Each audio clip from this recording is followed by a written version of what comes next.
My name's Richard Popp and I'm the manager of the Bristol Sanctuary. Because the Sanctuary is open over the weekend from Friday till Monday, my busiest days are Monday and Friday when the staff are in.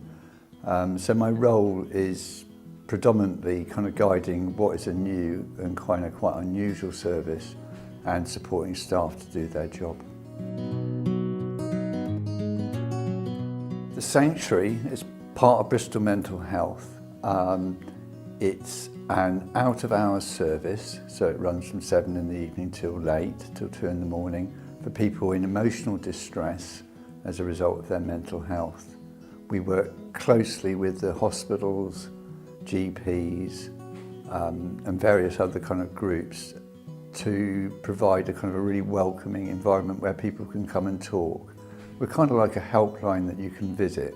So if you're really struggling with feeling down or desperate in some way about your mental health, about the way you're thinking, you can kind of come into us. You can either sit quietly by yourself, or you can talk to staff straight away, or you can talk to maybe some other service users who are going through a similar thing. Predominantly we're there to listen, but we will help you plan for the next 12 to 36 hours what you're going to do, and we will kind of make you aware of any other services and kind of support you to think about what you might need to do to access those.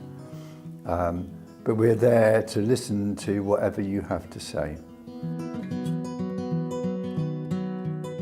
I mean, what people tell us they expect is they're very unclear, because most people are fairly desperate when they kind of come to us.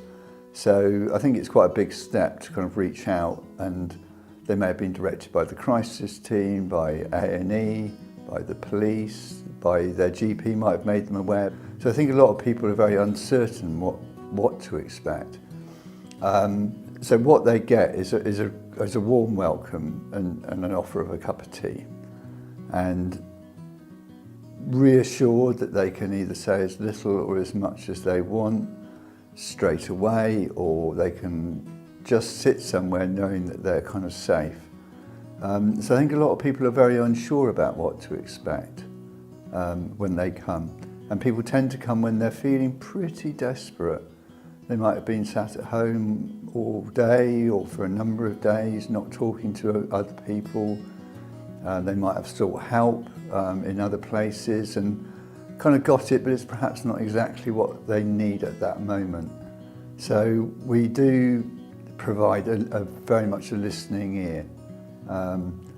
And in some ways that's kind of quite unusual. We're a fairly unique service. It's not really been a similar service in Bristol before. So we've been kind of finding our way.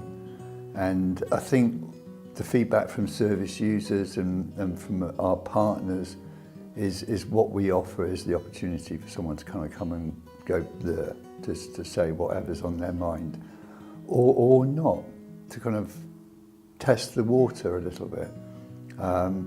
We don't expect people to fill in big assessments or complete lengthy forms or to talk about anything in particular. All we do is focus on what the person's thinking and feeling. We can't help with practical things, we can't really make referrals, we can't help with housing or debt or marital breakdown, but what we can do is listen.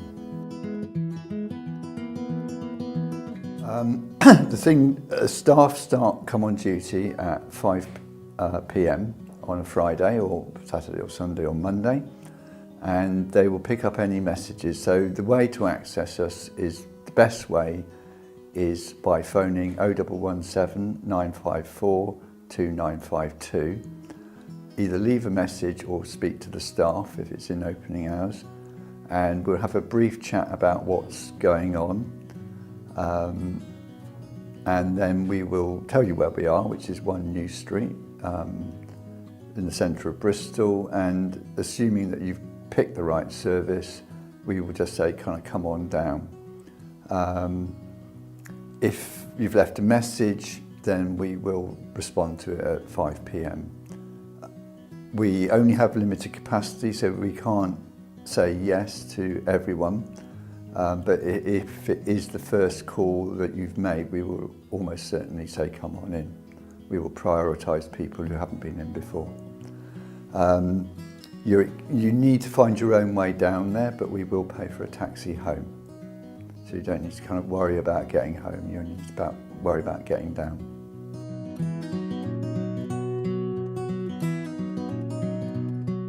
We work most closely with the crisis team with the A&E departments of the two hospitals. We're getting more and more people coming via GPs, and we're kind of clear about what we're doing. We're beginning to kind of reach out to people who aren't in the mental health system, so to speak, who have never been in contact with mental health services. So those are the people we work most closely with about getting people in. We will encourage people where we think it's appropriate to think about either the men or the women's crisis houses. We wouldn't do that on the first visit because it takes a while for us to kind of get to know you.